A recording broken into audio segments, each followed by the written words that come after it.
Have you ever felt like you were always the backup plan, the second option, the person people chose only when their first choice wasn't available? Here's the psychology of people who were never anyone's first choice and what it quietly does to the mind.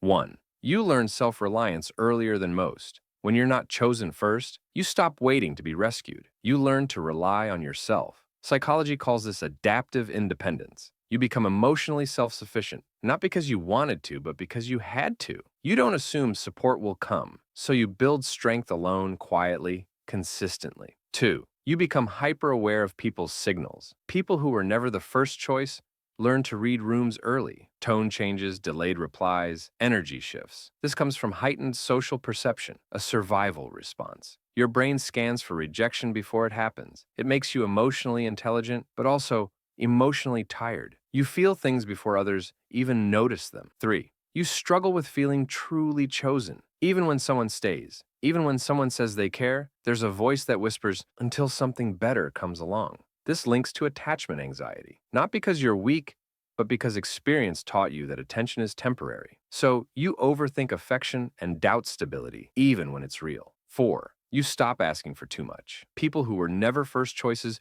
don't like to be a burden. You minimize needs, downplay emotions, say, it's fine when it's not. Psychology calls this emotional suppression. You learn that asking didn't guarantee being chosen, so you learn to need less, or at least appear that way. 5. You develop a deep sense of empathy. Being overlooked teaches you how it feels to be invisible. That pain sharpens empathy. You notice the quiet ones, the ignored ones, the people standing alone. Your kindness isn't loud, it's precise, because you know exactly what neglect feels like. Here's the truth. Most people never say out loud. Not being the first choice can damage your self-worth, or it can refine it. Many people who were never chosen first grow into people who choose themselves first. They stop chasing validation, stop competing for attention, and start building a life where they're no longer optional. You weren't overlooked because you lacked value. You were overlooked because the wrong people were choosing. And one day, someone won't hesitate. They won't compare. They won't replace. They'll choose you fully and clearly. Until then, choosing yourself is not selfish.